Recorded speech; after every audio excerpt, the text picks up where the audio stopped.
Hello students, welcome online classes Bishop Academy, Senior Secondary School Maharajganj. Today I will discuss class 10th physics, chapter 3 light, reflection and refraction.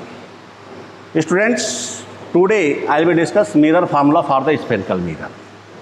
तो आज हम इस पर discuss करेंगे कि spherical mirror का focal length कैसे use करते हैं। तो मिरर फार्मूला हमारा इसमें हेडिंग होगा।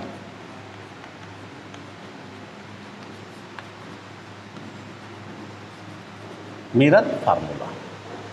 तो अभी इसमें बताएगा कि mirror are the two type, convex mirror and concave mirror, और दोनों मिरर के लिए हमारा मिरर फार्मूला एक ही होता है, 1/f equal to 1/v plus 1/u। ये मिरर फार्मूला है। अब मिरर चाहे वो कॉन्वेक्स हो या कॉन्केव हो, दोनों मिरर के लिए हम फार्मूला यही लाते हैं। अब इसमें हम लाते हैं ये रिजल्ट आता कैसे है, इस रिजल्ट पर हम डिस्कस करते हैं। तो मिरर फार्मूला ये कैसे आता है, इसमें हम पहले एक इमेजिन करते हैं फिगर को। मान लो ये पोल हो गया,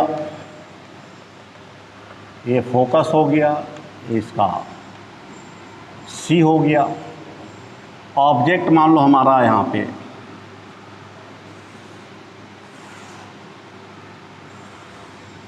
तो इमेज ए बी हो गया या ए डैश हो गया, ए बी डैश हो गया। ठीक।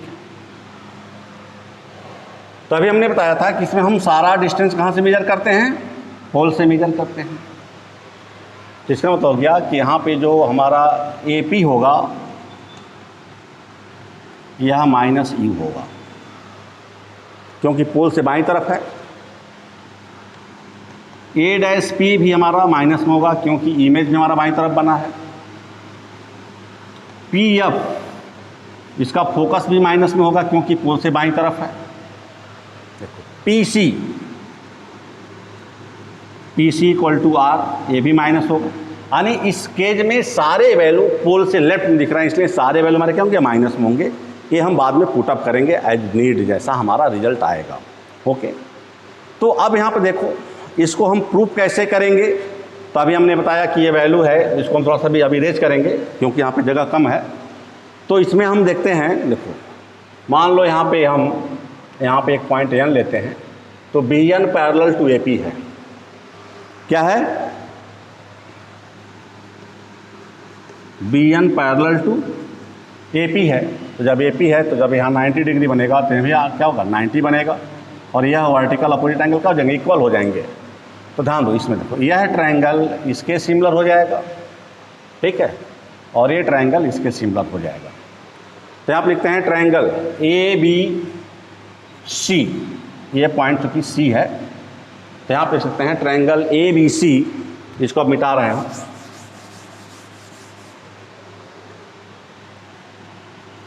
Triangle A B C similar to triangle C A dash B dash. तो इसमें थेल्स थ्योरम अप्लाई करें तो हो जाएगा A B upon A dash B dash equal to A C upon A dash C. अब इसमें देखो वैल्यू अगर हम पुटअप करें तो A B upon A dash B dash equal to A C हो जाएगा A B upon A dash B dash equal to. A सी का सीधा मेरे पास रिजल्ट नहीं है, लेकिन ए सी की वैल्यू निकालने के लिए हम लिख सकते हैं C P minus A dash P अपान, और ए डैश सी को निकालने के लिए लिख सकते हैं हम लोग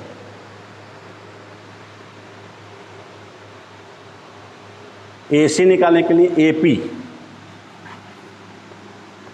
यह निकालना था। तो ये हो जाएगा A P minus C P, A P minus C P. तो ए सी आ गया। अब ए डैश सी निकाल सकते हैं हम लोग P C minus A dash P, तो हो जाएगा A B upon A dash B dash equal to. अब देखो ए पी, अभी बताया कि ए पी क्या है, माइनस यू है।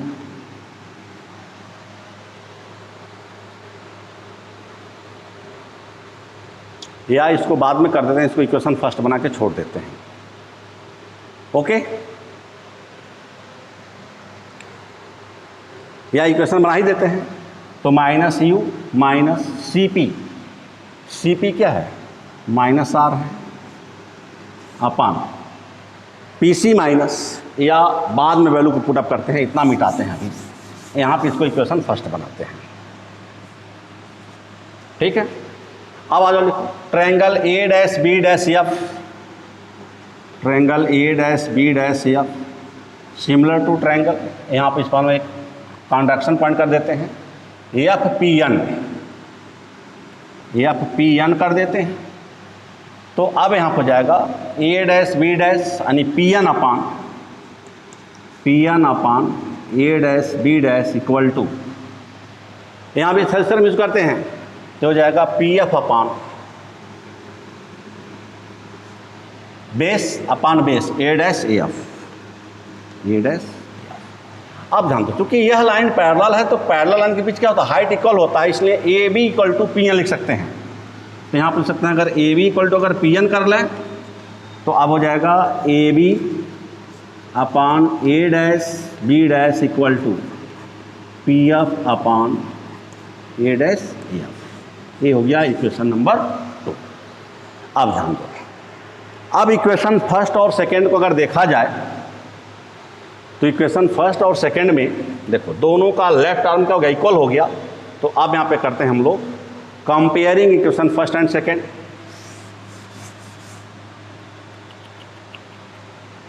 Comparing equation first and second, तो हो जाएगा P F upon A dash F equal to, और यहाँ पर रिजल्ट क्या आया था ए C upon A dash C, A dash सी, ये रिजल्ट आया था। अब यहाँ से हम वैल्यू को क्या करेंगे, अब वैल्यू को पुटअप कर रहे हैं। जब यहाँ से हम वैल्यू को पुटअप करेंगे देखो तो पी एफ क्या है फोकल लेंथ है माइनस एफ, क्योंकि बाईं तरफ है। ए डैश एफ इमेज डिस्टेंस है माइनस भी इक्वल टू ए सी। अब देखो, अब यहाँ पर ए सी हमको डायरेक्ट नहीं पता है तो इसके लिए लिख सकते हैं A P minus P C, इतने में से इतना माइनस कर दें तो ए सी निकल जाएगा। ए डैश सी इतना निकालना है तो इसमें से यानी P C minus A dash P. अब वैल्यू पुटअप करते हैं यहाँ पे, तो यहाँ पे देखो माइनस एफ अपान माइनस भी equal to A P image distance है, क्योंकि ऑब्जेक्ट रखा गया तो इमेज डिस्टेंस है तो हो जाएगा minus u minus P C, radius of curvature हो गया माइनस आर हो गया, अपान पी सी तो फिर से पी सी आ गया हमारा minus R minus A dash P क्या है इमेज डिस्टेंस है तो हो जाएगा माइनस भी। ओके, तो अब यहाँ पे अब इस इमेज की जरूरत नहीं है, अब इमेज को मिटा रहे हैं इसका। तो अब यहाँ पर चूंकि यहाँ पे प्रूफिंग किया गया है कि अब हो जाएगा माइनस एफ अपान माइनस भी इक्वल टू यू प्लस, क्योंकि माइनस माइनस प्लस में हो जाएगा, और आर इक्वल टू हम लिखते हैं यहाँ पे 2f, क्योंकि ये फार्मूला है आर इक्वल टू 2f होता है, और यहाँ पर हो जाएगा माइनस 2f प्लस भी। अब यहाँ से क्रॉस मल्टीप्लाई करते हैं तो हो जाएगा 2f square minus V F equal to minus you V plus 2vf। Okay, minus 2vf होगा, प्लस माइनस माइनस हो जाएगा। तो अब यहाँ पे हो गया 2f square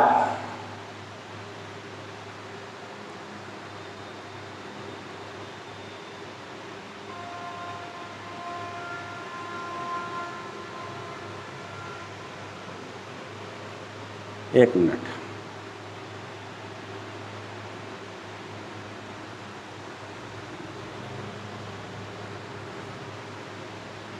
2f² minus VF equal to minus UV minus 2VF। Okay, तो अब यहाँ पे अब इसको हम सॉल्व करते हैं तो रिजल्ट आ जाएगा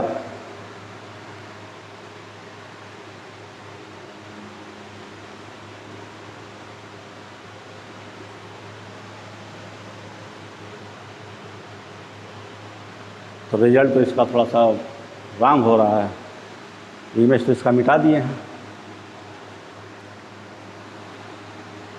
AP माइनस PC और यहाँ पे रिजल्ट आ गया माइनस V/F। तो रिजल्ट में आ गया 2f² plus 2f² minus VF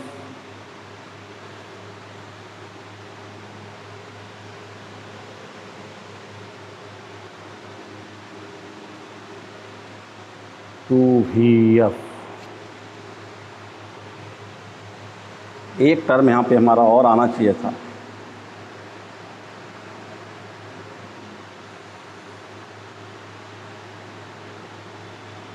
image देख लेते हैं इसको।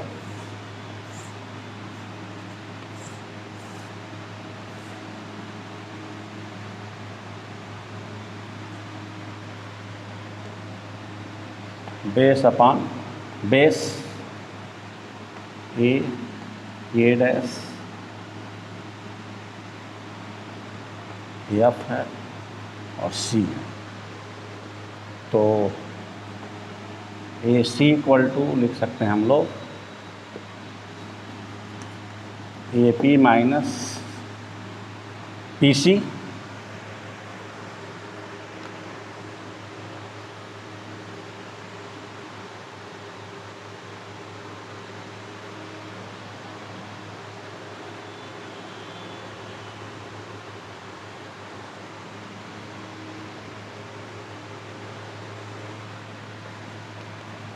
AB upon A dash B dash equal to AC upon A dash C, और दूसरा इक्वेशन आ गया हमारा AB upon A dash B equal to PF upon A dash AF। तो PF upon A dash AF equal to हो गया मेरा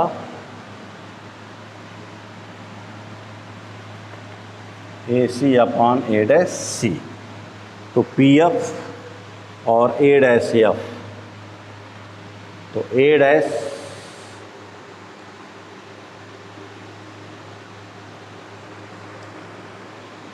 AF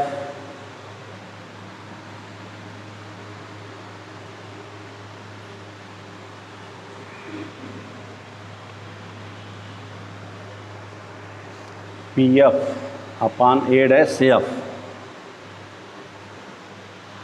तो PF upon A dash AF निकालने के लिए हम निकालेंगे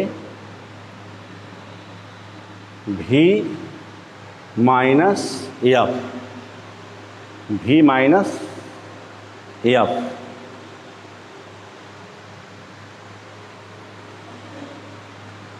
PF, ये ना रिजल्ट आ रहा है PF upon A dash AC upon A dash, तो AC की value AC AP minus PC और अपॉन A डैश C की value PC minus A dash P।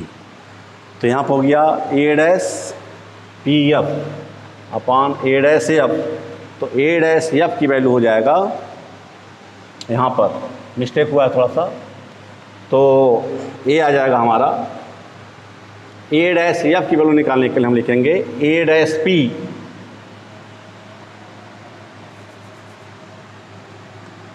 A dash P minus PF, तो हो जाएगा a डैश p, तो a dash p हमारा हो जाएगा माइनस v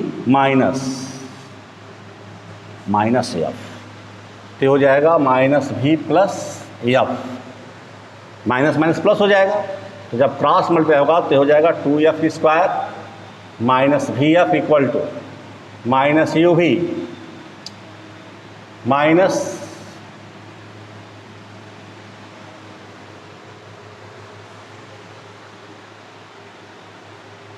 माइनस यू भी, और ये हो जाएगा plus 2v(f) minus 2v(f) plus, इसका मतलब यूज हो गया, अब इसका मतलब इससे होगा तो हो जाएगा माइनस 2v(f) प्लस 2f²। अब 2f² से 2f² क्या हो जाएगा, कट जाएगा, तो अब ये कट जाएगा, तो अब रिजल्ट आ जाएगा इसका माइनस v(f) प्लस 2v(f) एक तरफ कर दिए, माइनस यू भी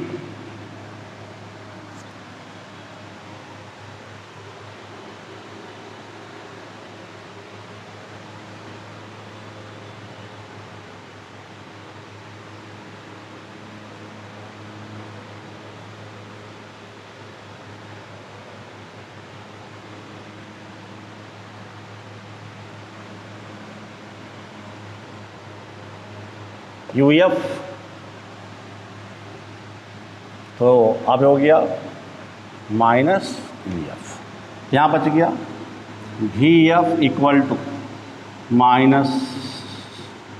माइनस यू भी माइनस यूएफ। अब यहाँ पर दोनों साइड में हम यूवीएफ से क्या कर रहे हैं, डिवाइड कर रहे हैं, तो यहाँ पे देखो क्या बचेगा, यहाँ पे बचेगा 1/u इक्वल टू, यहाँ पे क्या बचेगा माइनस 1/f, और यहाँ बचेगा माइनस 1/v। तो ये बचेगा प्लस होगा, यूएफ प्लस में होएगा, माइनस माइनस का हो जाएगा प्लस हो जाएगा, तो प्लस यूएफ हो जाएगा। तो अब इसको ट्रांसपोज करते हैं,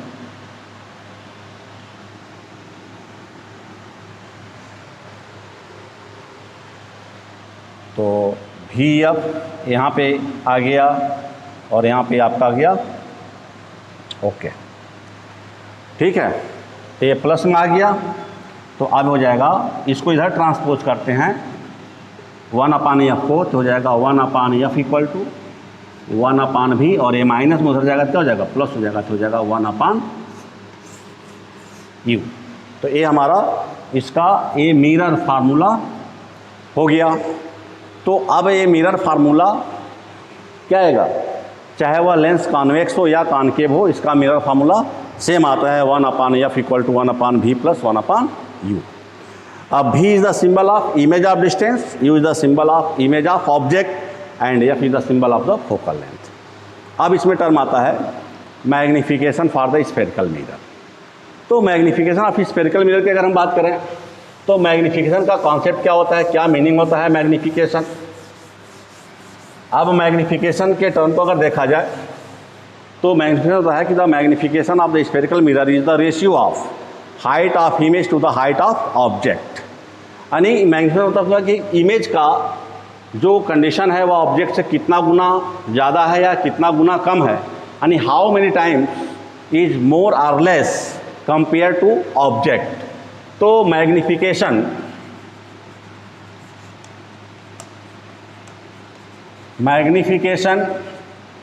में कॉन्सेप्ट आता है कि image ratio of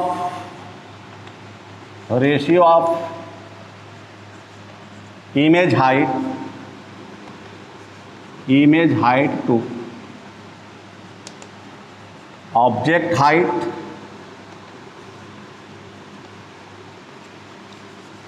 height is called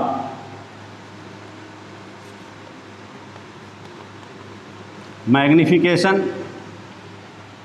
अब इसे डिनोट करते हैं हम किससे, एम से, तो एम इक्वल हो गया एच आई अपॉन एच। अब ये मैग्नीफिकेशन डिपेंड करता है कि magnification also represent by the object distance are, इसको हम लिख सकते हैं आर वी अपॉन यू, यानी image of distance upon image of object भी मैग्नीफिकेशन का कंडीशन होता है। तो अब यहाँ पर अगर हम लिखते हैं तो अगर इमेज हमारा अगर रियल इमेज है तब तो उसका मैग्नीफिकेशन माइनस में आता है, लेकिन वर्चुअल इमेज होता है तो उसका मैग्नीफिकेशन किस में आता है, प्लस में आता है। तो student they are the discuss in the next video कि how to identify the magnification in case of virtual image and in case of real image. तो अब मैग्नीफिकेशन हो गया कि it is define the ratio of the image height to object height और image distance to object distance is called magnification. अब magnification भी दो तरह का होता है, रियल के लिए और वर्चुअल के लिए। तो they are the discuss in the next video. Thank you watching for this video, and student also prepare the notes in your fair copy and send back in your Google Classroom. Thank you.